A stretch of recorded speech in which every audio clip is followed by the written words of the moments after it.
Conhecimento, pesquisa e saber científico. O Viver Ciência está começando. Nós convidamos você para participar desta experiência. Como as pesquisas contribuem no desenvolvimento de novos medicamentos? Um estudo da UFG busca determinar a estrutura molecular e cristalina de substâncias extraídas de plantas do Cerrado brasileiro. E para falar sobre este assunto, aqui no estúdio da TV UFG, o professor Carlito Lariucci, do Instituto de Física da UFG, e o professor Felipe Terra Martins, do Instituto de Química da UFG. Professor Carlito, seja bem-vindo. Obrigado. Professor Felipe, obrigado por ter atendido o nosso convite. Muito obrigado pelo convite. Ok. Bem, vamos conhecer a técnica utilizada por pesquisadores para identificar as estruturas destas substâncias. O início do estudo de fármacos começa aí no início dos anos 80. O Instituto de Química tinha um grupo de pesquisa que chamava Química de Produtos Naturais. Então eles começaram todo um processo no sentido de identificar qual eram as plantas do cerrado que tinham propriedades biológicas ou farmacológicas. Começaram então a ir até a busca dessas plantas com auxílio de botânicos, trazendo as plantas para o laboratório, tentaram identificar qual era da substância que compunha a planta, qual era aquela que tinha o princípio ativo. Demorou um certo tempo para produzir resultado, porque o número de professores era pequeno. Com a vinda de mais pessoas com doutorado na área, intensificou essa pesquisa e os primeiros cristais começaram a surgir então no final dos anos 80 e início dos anos 90. Os equipamentos usados no laboratório são de tecnologia de ponta.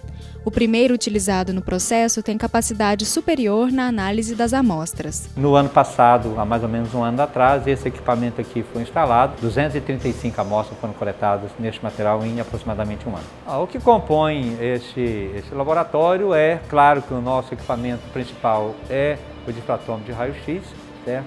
Mas para que a gente possa usar esse equipamento, nós precisamos de fazer uma pré-seleção dos cristais, então nós usamos microscópios, tem todo um aparato de informatização para comandar o equipamento e também fazer análise dos dados obtidos da difusão de raio-x, toda a parte de climatização, trabalhamos aqui com baixa temperatura, então temos aqui a parte de criogenia, que trabalha com nitrogênio líquido, e além disso também outros acessórios que estão sendo implementados, que é trabalhar com cristais em alta pressão, para ver a questão do polimorfismo e assim por diante. A pesquisa é interdisciplinar e também envolve outras instituições no Brasil.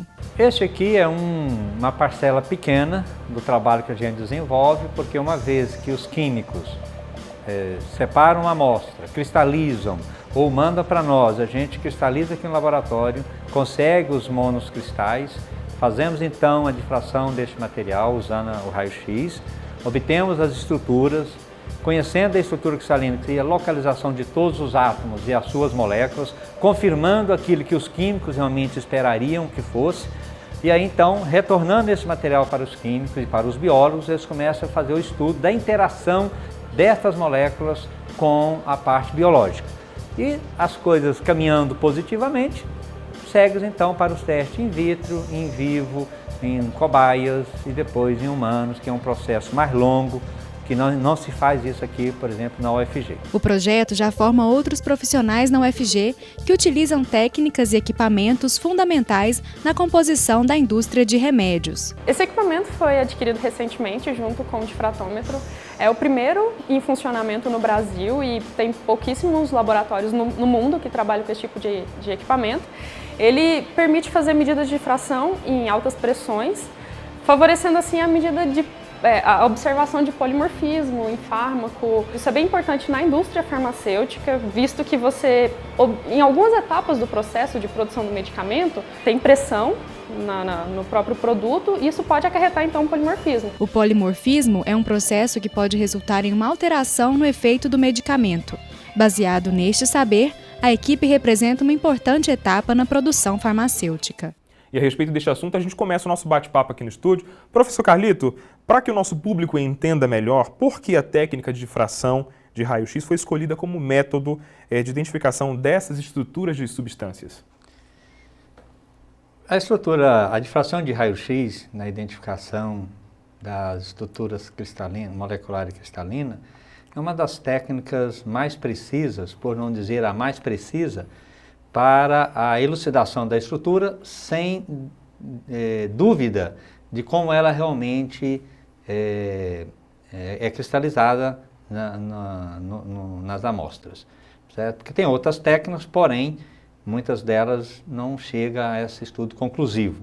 Professor Vili, como é que se dá essa interdisciplinaridade? A gente vê a união da química e da física nesse projeto. Então, a principal virtude da técnica de cristalografia, de difração de raios-x, é que ela permite nós conhecermos em nível atômico a estrutura de uma molécula. Então, isso permite conhecer com resolução da ordem de alguns picômetros, dimensões extremamente pequenas, comparadas com as dimensões corriqueiras do dia a dia nosso, como são compostos as substâncias de uma forma geral. Então isso permite a gente determinar com bastante precisão a posição desses átomos dentro de uma molécula e, por sua vez, da molécula dentro do cristal. Desta forma, a gente conhece não só quais são os átomos, quais são as partículas que compõem aquelas moléculas, mas também a disposição desses grupos funcionais constituídos de átomos dentro da estrutura molecular. E isso permite a gente inferir bastante as propriedades dessa molécula quando a gente sai desse nível micromolecular e passa para um estado mais macromolecular, uma característica como, por exemplo, a atividade num sistema humano, num sistema biológico humano.